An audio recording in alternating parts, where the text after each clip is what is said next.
নবী গো, এই টাকাগুলো বাবা আমার উপার্জিত টাকা, বাবা নিজের মতো করে খরচ করে। ইয়া রাসূলুল্লাহ, আমি এখন কি করব? নবীজি একটা ডাক দিয়ে বললেন, তুমি কি করবা গো? তুমি এবং তোমার সম্পদ দুটোই তোমার বাবার সম্পদ। শুধু তোমার টাকা না, বাবা যেমনি চাইবে তোমাকেও খাটাতে পারবে, তুমি না করতে পারবে না। কারণ তোমার বডিটা যে তৈরি হয়েছে গুরুত্বপূর্ণ হলো তিনটা জিনিস। কয়টা? তোমার বডি যে তৈরি হয়েছে অসংখ্য পার্টস আছে, এর মধ্যে গুরুত্বপূর্ণ হলো তিনটা। কয়টা?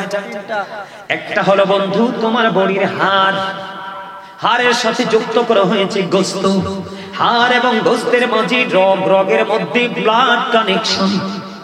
কথা কয় না? কেন মাকে বাবাকে বেশি ভালোবাসবা? পৃথিবীতে বাবা মা এবং তার উস্তাদের ঋণ কোনোদিন কেউ শোধ করতে পারে না রে বন্ধু। কোনোদিন বাবা মার কোলে যায় আগুন দিও না, কোনোদিন কোনো টিচারের কোলে যায় আগুন দিও না, কোনোদিন হক্কানি কোনো আলেমের কোলে যায় আগুন দিও না বন্ধু। ভবিষ্যৎ হয়ে যাবে অনিশ্চিত ভবিষ্যৎ। আমি আপনাকে বলি, আপনার বডিতে যে হাড়গুলো আছে শক্ত, এই হাড়গুলো, আপনার বডির হাড়গুলো তৈরি হয়েছে বাবা থেকে। সুবহানাল্লাহ বলেন না কেন? কার থেকে? আরো জোরে বলেন না। শুক্রাণু এবং ডিম্বাণু দুটো জিনিস থেকে আমরা তৈরি। আল্লাহ রাব্বুল আলামিন সূরা আলাকের মধ্যে বলেছে, খালাকাল ইনসানা মিন আলাক। আল্লাহ বলেছেন মানুষকে সৃষ্টি করেছেন রক্তপিণ্ড হতে। আর বন্ধু, এটা হলো বন্ধু, বাবারটা হলো একটি শক্ত মোটা, মায়েরটা হলো, নারীরটা পুরুষেরটাকে শক্ত, নারীরটা হলো একেবারে নরম তরল সমুদ্রের মতো। ঠিক কিনা বলে? বন্ধুরে আমার, বাবা থেকে তৈরি হয়েছে বডির হাড়, আর মা থেকে তৈরি হয়েছে হাড়ের উপর যে গোশত। হাড় এবং গোশতের মধ্যে যে ব্লাড, এই ব্লাড এবং গোশত দুটো মায়ের থেকে, আর হাড়গুলো হলো বাবা থেকে। এই জন্য বলছি, কোনদিন বাবার কলিজায় আগুন দিও না। বাবার কলিজায় আগুন দিলে তো বন্ধু তোমার কোনো উপায় থাকবে না।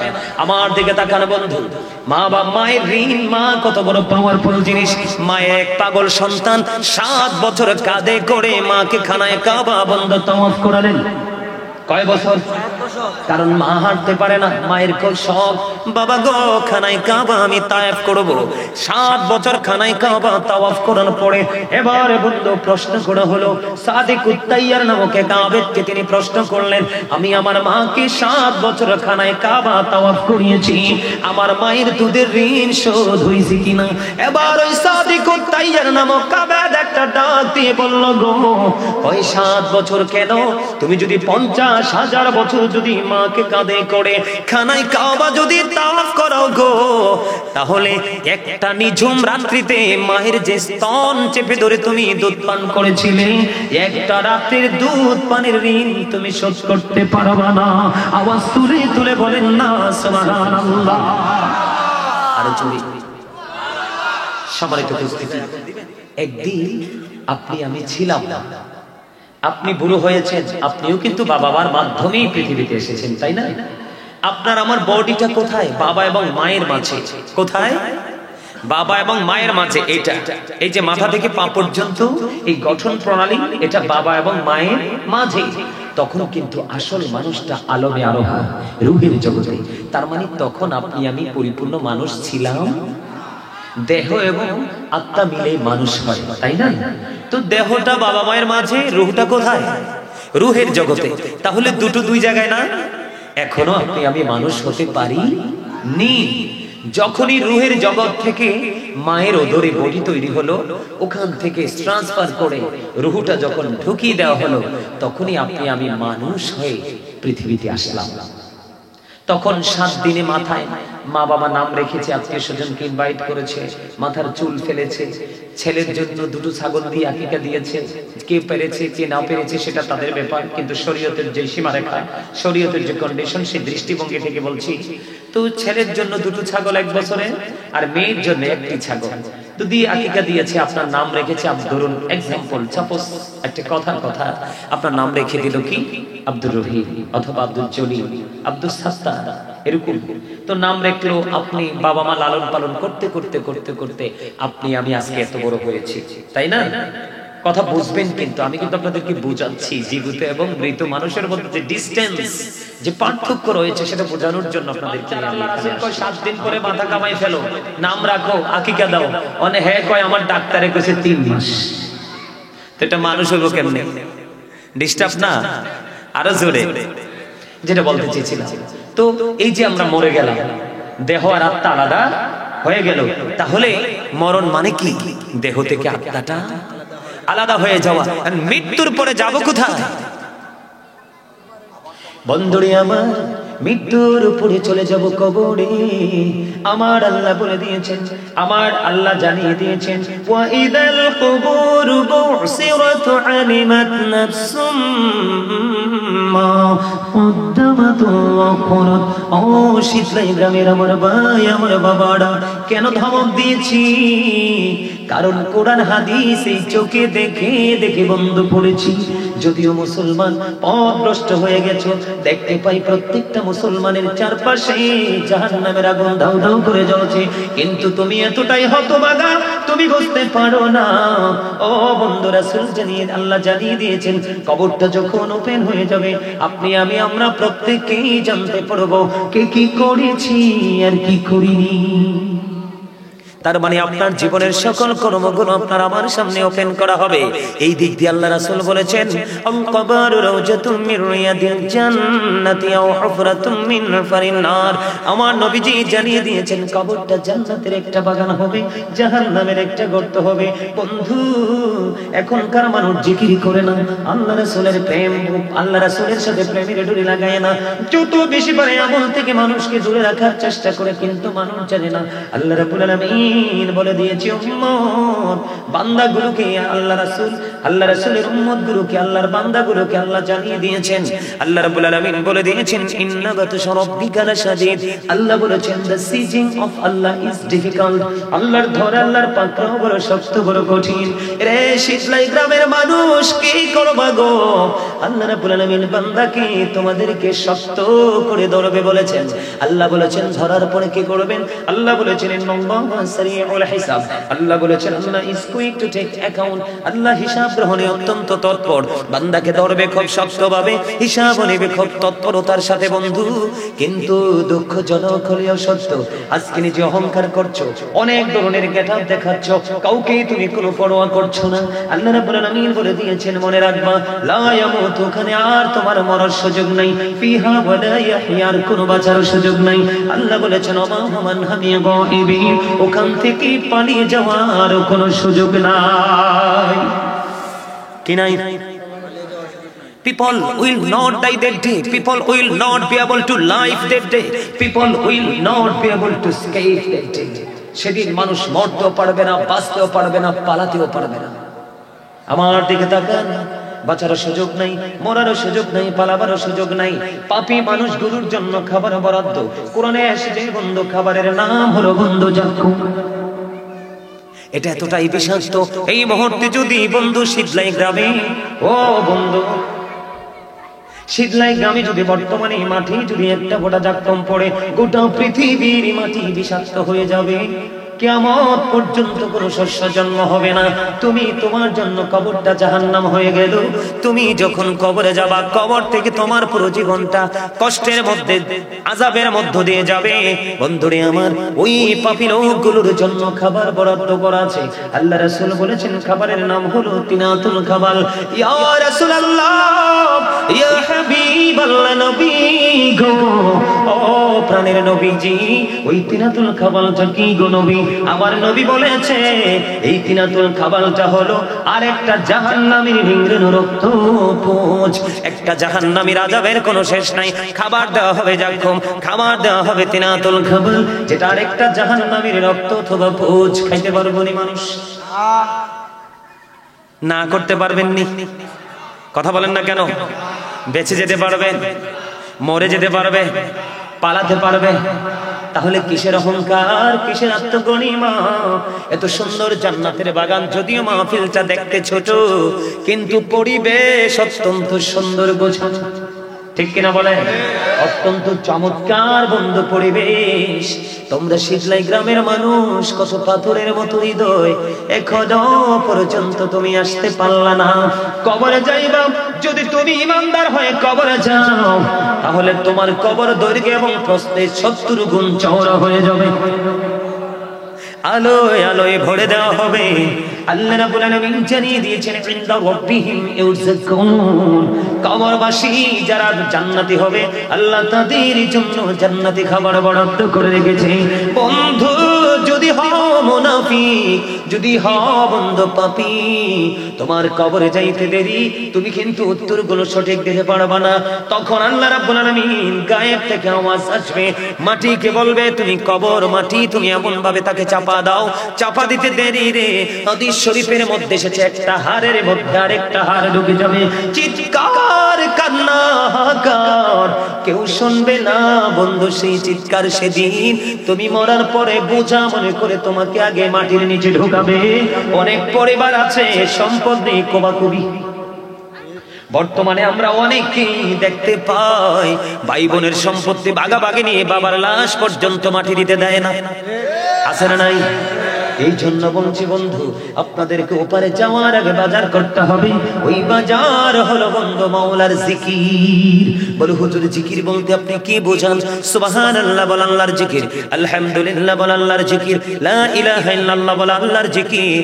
ও বন্ধু আল্লাহু আকবার বল আল্লাহর জিকির। কাউকে সৎ কাজের জন্য ডাকা আল্লাহর জিকির, অসৎ কাজ থেকে মানুষকে দূরে রাখার চেষ্টা করা এটাও আল্লাহর জিকির, নামাজ পড়া এটাও আল্লাহর জিকির, হজ করা এটাও আল্লাহর জিকির। আজকে আমরা সবাই সমবেত হয়েছি, এটাও হলো জিকিরের জলসা। আল্লাহু আকবার বলেন না? আরো জোরে। একটা জবান বন্ধ রাখবেন না, তার কারণ আপনার সামনে আল্লাহ রাসূলের শানে কথা বলা হচ্ছে।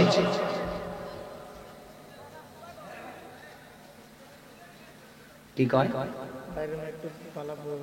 বাইরের মাইক বোঝা যায় না, ভালো না?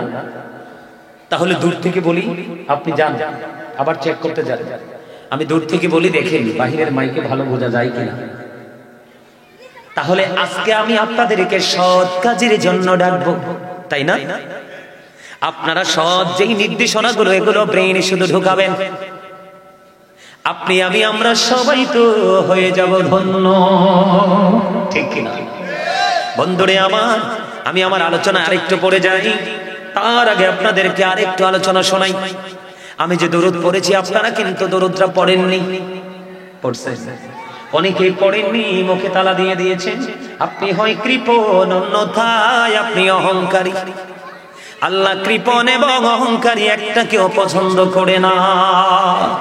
বন্ধুরে আমার, জুমার দিনে কেউ যদি প্রাণের নবীকে ভালোবাসিয়া মাত্র 80 বার যদি দরুদ পড়ে, তার 80 বছরের সগীরা গুনাহ আমার আল্লাহ মাফ করে দেয়। কেউ যদি প্রতিদিন নবীকে ভালোবাসিয়া মাত্র 1000 বার যদি দরুদ পড়তে পারো প্রতিদিন ধারাবাহিক ভাবে, কতবার? হাদিস খানে এসেছে বন্ধু দাইলামি শরীফের মধ্যে।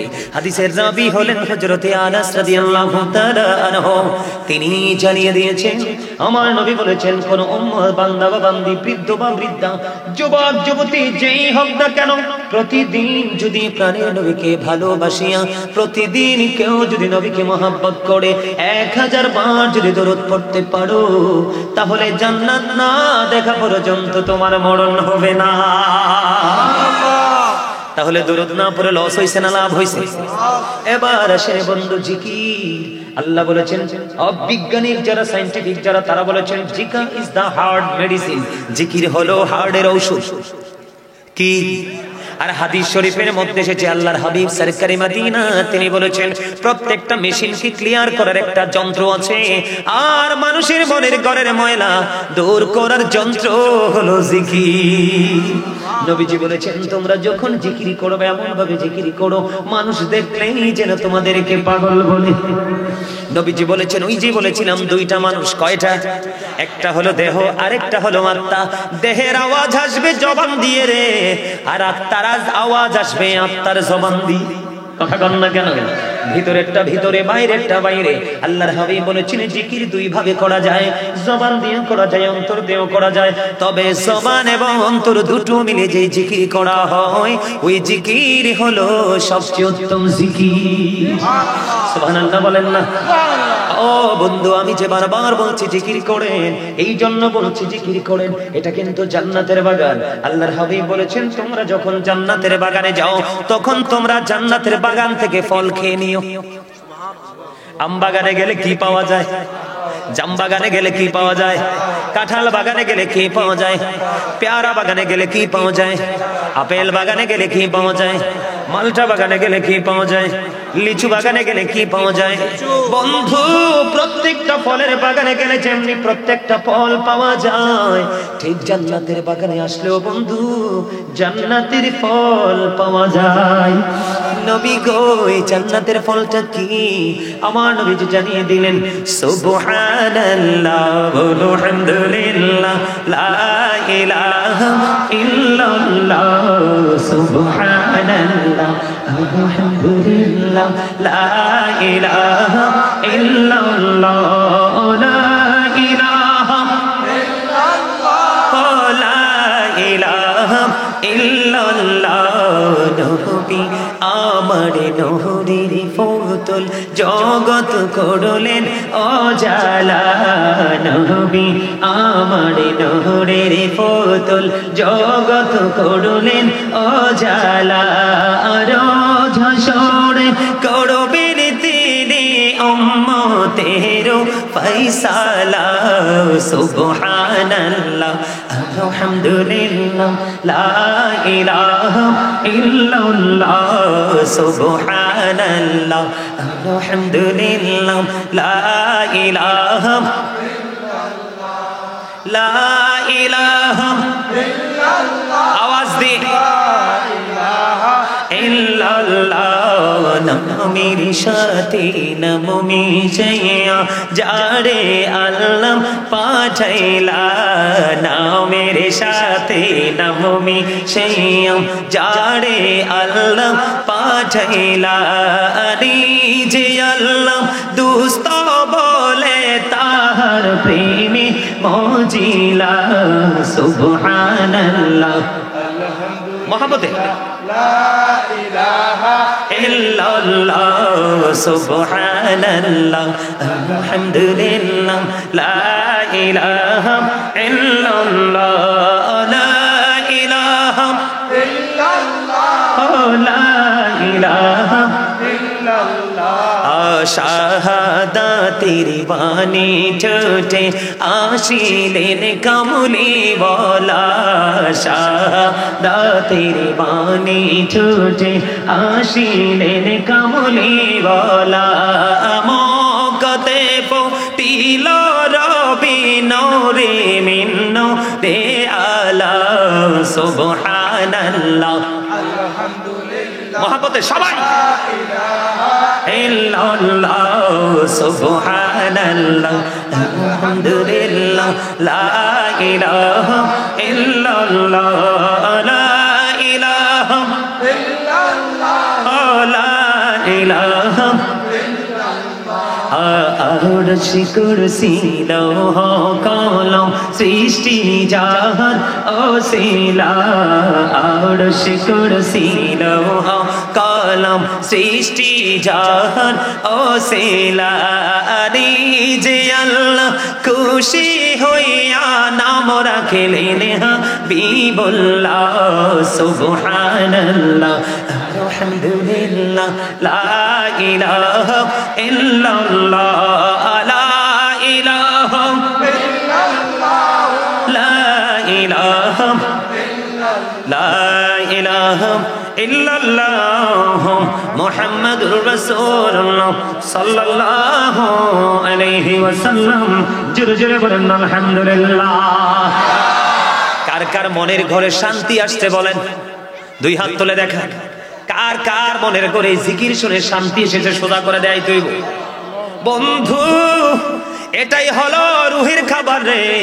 আপনি আমল করার পরে, জিকির করার পরে যদি মনে করেন আপনার আত্মা জুড়িয়ে গেছে, অন্তর শীতল হয়ে গেছে, প্রায় সময় আমার ভক্তরা বন্ধু বিভিন্ন আমেরিকা থেকে, বিভিন্ন দেশ থেকে ফোন দিয়ে বলে, হুজুর আজকে আলোচনা শুনে শুনে রাত্র পার হয়ে গেছে গো, আত্মা এত শান্তি মিলেছে, মনে হয় আজকে কোনো খাবারেরই প্রয়োজন হবে না। গত কয়দিন আগে কুমিল্লা লাগছে কিনা বন্ধু, এবার কি হলো গো, জুরিস তো আর সহ্য করতে পারে না। কি করতে পারে না? জুরি সহ্য করতে পারে না। কই আমার একটু ঘটে পানি দাও। কয় পানি দিলেন, পানি দেওয়ার পরে জুরি এবার ওযু বানাইলেন। ওযু বানাইয়া কয় বাচ্চাটা কই আমার সামনে নিয়ে এসো। কোথায় রে ছোট্ট নবজাত শিশু, আমার কাছে নিয়ে এসো। মানুষ আজকে বন্ধু মুমিনের চরিত্রের প্রমাণ হবে রে। মুমিন কি আসলে চরিত্রবান না চরিত্রহীন সেটার প্রমাণ হবে। এই দৃশ্য দেখার জন্য মানুষের ভিড় জমে গেল। এবার তিনি ওযু বানাইয়া এবার বললেন বাচ্চাটাকে আমার কাছে নিয়ে এসো। বাচ্চাটাকে তার কাছে আনতে দেরি, ওই চুরি বাচ্চাটার পেটটার উপর হাতটা রাখিয়া এবার একটা ডাক দিয়ে বলল, বাবু বাবু রে, বলো না তোমার বাবাকে। এবার ওই ছোট্ট বাচ্চাটার জবান খুলে গেল গো। ছোট্ট বাচ্চাটা দেখাই দিল, ওই রাখাল আমার বাবা, আমার বাবার রাখালের সাথে ব্যভিচার করেছে। আওয়াজ করে বলেন না আল্লাহু আকবার। মা এত বড় দামি। আমি গাজী সুলাইমানের কাছে এই গোটা পৃথিবী হলো আমার মা। আমি যদি দেখি আমার মায়ের চেহারাটা মলিন, মনে হয়েছে যেন আমার জীবন আজকেই শেষ। বিশ্বাস করেন আপনারা? আমি আমার মায়ের সাথে ডেক মারছি, ডেক। আমরা 6 ভাই ছিলাম, তখন আমাদের কোনো বোন ছিল না। মা কষ্ট করত, আমি মার কাপড় কাচতাম, মার কাপড় কেচে দিতাম। মা যখন ডেক মাজতো, মার সাথে ডেক মাজতাম। মা যখন পানির কলসি আনতে পারতো না, মায়ের পানির কলসি আমি তুলে দিতাম। মা যদি মাঝে মাঝে মানুষ অসুস্থ হয় না, আমি এবং আমার মেজো ভাই বড় ভাই আমরা মাকে যা পারতাম রান্না করে আমরা মাকে নিয়ে খাওয়াইছি।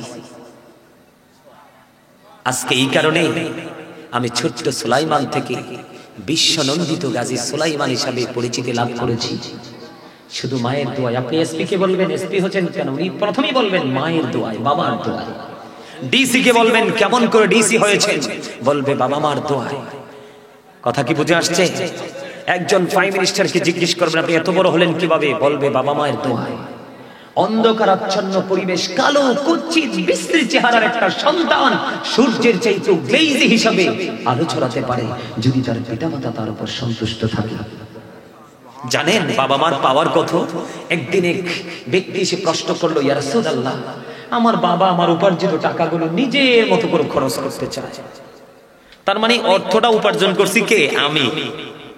নবী গো, এই টাকাগুলো বাবা আমার উপার্জিত টাকা বাবা নিজের মতো করে খরচ করে। ইয়া রাসূলুল্লাহ, আমি এখন কি করব? নবী যে একটা ডাক দিয়ে বললেন, তুমি কি করবা গো? তুমি এবং তোমার সম্পদ দুটোই তোমার বাবার সম্পদ। শুধু তোমার টাকা না, বাবা যেমনি চাইবে তোমাকেও খাটাতে পারবে, তুমি না করতে পারবে না। কারণ তোমার বডিটা যে তৈরি হয়েছে গুরুত্বপূর্ণ হলো 3টা জিনিস। কয়টা? তোমার বডি যে তৈরি হয়েছে অসংখ্য পার্টস আছে, এর মধ্যে গুরুত্বপূর্ণ হলো 3টা। কয়টা? একটা হলো বন্ধু তোমার বডির হাড়, হাড়ের সাথে যুক্ত করা হয়েছে গোশত, হাড় এবং গোশতের মাঝে রগের মধ্যে ব্লাড কানেকশন। কথা কয় না? কেন মাকে বাবাকে বেশি ভালোবাসবা? পৃথিবীতে বাবা মা এবং তার উস্তাদের ঋণ কোনোদিন কেউ শোধ করতে পারে না রে বন্ধু। কোনোদিন বাবা মার কোলে যায় আগুন দিও না, কোনোদিন কোনো টিচারের কোলে যায় আগুন দিও না, কোনোদিন হক্কানি কোনো আলেমের কোলে যায় আগুন দিও না বন্ধু। ভবিষ্যৎ হয়ে যাবে অনিশ্চিত ভবিষ্যৎ। আমি আপনাকে বলি, আপনার বডিতে যে হাড়গুলো আছে শক্ত, এই হাড়গুলো আপনার বডির হাড়গুলো তৈরি হয়েছে বাবা থেকে। সুবহানাল্লাহ বলেন না কেন? কার থেকে? আরো জোরে বলেন না। শুক্রাণু এবং ডিম্বাণু দুটো জিনিস থেকে আমরা তৈরি। আল্লাহ রাব্বুল আলামিন সূরা আলাকের মধ্যে বলেছে খালাকাল ইনসানা মিন আলাক, আল্লাহ বলেছেন মানুষকে সৃষ্টি করেছেন রক্তপিণ্ড হতে। আর বন্ধু এটা হলো বন্ধু বাবারটা হলো একটু শক্ত মোটা, মায়েরটা হলো নারীরটা পুরুষেরটাকে শক্ত, নারীরটা হলো একেবারে নরম তরল সমুদ্রের মতো, ঠিক কিনা বলে? বন্ধুরে আমার, বাবা থেকে তৈরি হয়েছে বডির হাড়, আর মা থেকে তৈরি হয়েছে হাড়ের উপর যে গোস্ত, হাড় এবং গোস্তের মধ্যে যে ব্লাড, এই ব্লাড এবং গোস্ত দুটো মায়ের থেকে, আর হাড় গুলো হলো বাবা থেকে। এই জন্য বলছি কোনদিন বাবার কলিজায় আগুন দিও না। বাবার কলিজায় আগুন দিলে তো বন্ধু তোমার কোনো উপায় থাকবে না। আমার দিকে তাকান বন্ধু, মা বা মায়ের ঋণ, মা কত বড় পাওয়ারফুল জিনিস। মায়ের এক পাগল সন্তান 7 বছর কাঁধে করে মাকে খানায় কাবা বন্ধ তওয়াফ করালেন। কয় বছর? কারণ মা হাঁটতে পারে না, মায়ের খুব শখ, বাবা গো খানায় কাবা আমি তাওয়াফ করব। 7 বছর খানায় কাবা তাওয়াফ করার পরে এবারে বন্ধু প্রশ্ন করা হলো, সাদিকুত তাইয়ার নামক এক আবেদকে তিনি প্রশ্ন করলেন, আমি আমার মাকে 7 বছর খানায় কাবা তাওয়াফ করিয়েছি, আমার মায়ের দুধের ঋণ শোধ হয়েছে কিনা? এবার ওই সাদিকুত তাইয়ার নামক আবেদ একটা ডাক দিয়ে বলল, গো ওই 7 বছর কেন? তুমি যদি 50,000 বছর যদি মাকে কাঁধে করে খানায় কাবা যদি তাওয়াফ করো গো, তাহলে একটা নিঝুম রাত্রিতে মায়ের যে স্তন চেপে ধরে তুমি দুধ পান করেছিলে, একটা রাত্রির দুধ পানের ঋণ তুমি শোধ করতে পারবা না। আওয়াজ তুলে তুলে বলেন না সুবহানাল্লাহ। মা বাবার কলিজায় আগুন দিবেন? দিবেন? কোনদিন না। যাদের চলে গেছে প্রতি জুমার দিনে জিয়ারত করতে যাবেন, প্রত্যেক জুমার দিনে জুমার নামাজ শেষ করে জিয়ারত করে বাড়ি যাবেন। যাদের বাবা মা কবরে চলে গেছে, এটা আপনারা অনেক শুনেছেন বন্ধু। মুসা নবীর উম্মত যার নাম হলো আলী বিন মুআফিক। মুসা নবী একদিন আল্লাহর কাছে প্রশ্ন করলেন, আল্লাহ আমার সাথে জান্নাতে বন্ধু হয়ে যাবে কে? আল্লাহ ঠিকানা দিলেন আলী বিন মুআফিক। আলী বিন মুআফিকের ঠিকানা পেয়ে চলে গেলেন বলক শহরে। এই কর্ম আনে একটু পরে মুই সব কইরা দেবেন, একলা ধৈর্য ধরে। আরে আরে দাঁড়া, আমার ওয়াজে তো শেষ, একটু পরে সব দিকে এক লগে ঢুকামো। এটি দেখারাই থাকে, এটি সামনে আনবো, এটি খালি আছে জায়গা, তাবারও আগে পাইবা, সামনে আইলে পিছিয়ে থাকলে পরে, ঠিক না বেটি? আরে জোরে আশ্চর্য ধরনের প্রেমের খবর বন্ধু। মুসা কালিমুল্লাহ আল্লাহর সাথে কথা বলেছেন, জানেন তো এটা? কয় আল্লাহ গো আমার সাথে বন্ধু হয়ে কে যাবে? আল্লাহ ঠিকানা দিলেন আলী বিন মুআফিকের। চলে গেলেন বলক শহরে, যাইয়া দেখলেন আলী বিন মুআফিক একজন কসাই রে।